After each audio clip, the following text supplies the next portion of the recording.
Hi and welcome to StoryMakers. I'm Ellen Myrick, filling in today for Rocco Stano. Our guest today is Derek Keilty, author of the Ivy NEWT series. Welcome, Derek. Thank you, Ellen. It's nice to be here. Now tell us about Ivy NEWT and the Storm Witch. Well, Ivy NEWT is a lovable and unstoppable little sandwich, and here she is.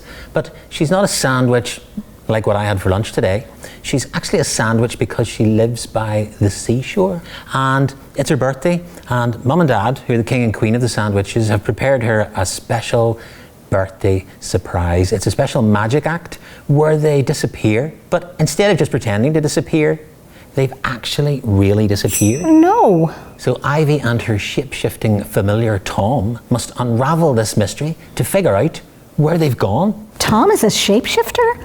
That's kind of unusual for a familiar. Where did you get the idea for Tom? I got the idea while walking my wee dog, Duke, the Bichon Frise. Oh. And I think I must have just glanced down at him and thought, well, wait a minute, instead of a cat, why don't I have a dog? Oh, no, maybe not a dog. What about a wolf? Ooh. In Ivy's world, a familiar isn't a servant or an apprentice, nor is Tom imaginary. He's real. He's a living shapeshifter. Ooh. Sometimes he's a wolf, and sometimes he's a boy. So tell me, Derek, how did you come up with the name Ivy NEWT? Well, I got the name Ivy NEWT from the witches' chant in Macbeth. You know, double toil and trouble, eye of newt and wing of bat and stuff like that. Oh, yeah. And then I thought, well, instead of eye of newt, why don't I have Ivy NEWT? And That's brilliant. Let's talk about how she really comes to life in these amazing illustrations.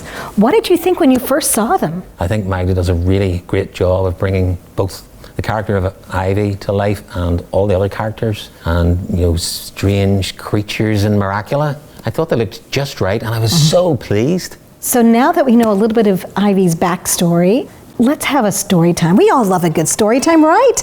Can you please read us an excerpt from the book? But first, I need my hat. Wow, very impressive. Are you ready now? Not quite. I also need my cape. Wow, now are you ready now? I think I'm ready.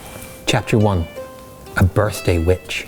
A loud crack of thunder boomed as Fenella NEWT, queen of the sandwiches, breezed into the great hall of NEWT Castle, her black cape swirling behind her. She was carrying an enormous birthday cake topped with gooey green icing and wand-shaped candles that cast spooky shadows up her pale cheeks. "Happy birthday, Ivy," she beamed. A young fair-haired girl dressed in a white tunic and witch's hat dropped the book she was reading by the fire and leaped to her feet. "Wow," she gasped. "That's the most spellicious birthday cake I've ever seen, Mum." The Queen's husband, King Lucius, followed closely behind her, levitating plates of party snacks. "What gruesome ingredients have you stirred into the cake this year, my conjuring cuisine queen?" Screamed cheese, lemon and slime, and some toasted marsh maggots, my most wizardly king. Fenella proudly announced, and as she did, her puffy chef's cap turned into a pointy black witch's hat. She looked at the king. "I see you've changed the tablecloth." He nodded. "Of course. I changed it into a frog." And with a loud ribbit, a slippery amphibian jumped around the table as the king shot Ivy a wink. "Happy birthday, Ivy," he chuckled. Queen Fenella sighed, rolling her eyes with a half grin before muttering a new spell, changing the frog into what looked like a stringy spider's web. "There, that's a proper party tablecloth. It's much more cobwebby." Oh, that is wonderful. Well done, Derek. Yes, let's give him some applause. Wonderful. The parents disappear, and that is a big deal for kids when their parents go away. Now, sometimes they may wish for them to go away, but in this case, her parents just, poof, they're gone. So how does Ivy deal with that? Well, initially, she is very kind of thinking it's just part of the magic trick. Yeah. And they're enjoying it. They're thinking, oh, that was good. And they're going to come in the door any minute, or they're hiding somewhere. But the more places they check out where they could hide, and the more doors that don't open and the parents don't pop out of, they think we've got to start looking. So they start looking first in the basement and then right in the top of the castle, and they can't find him anywhere. And that's when their reality sinks in that this has really happened. Ivy also does some really cool potions, doesn't she? She does indeed. Ivy likes a good potion. So if you were going to make a potion, what potion would you make?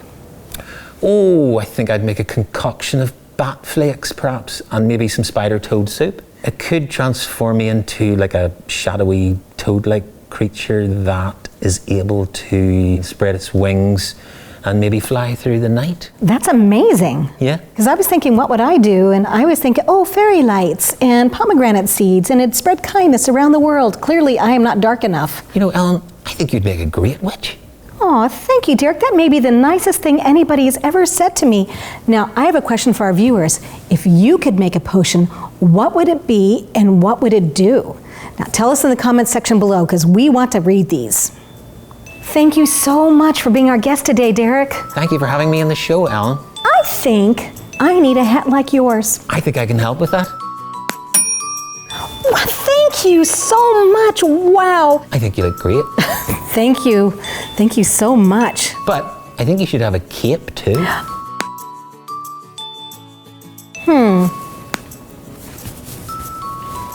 Oh, bother.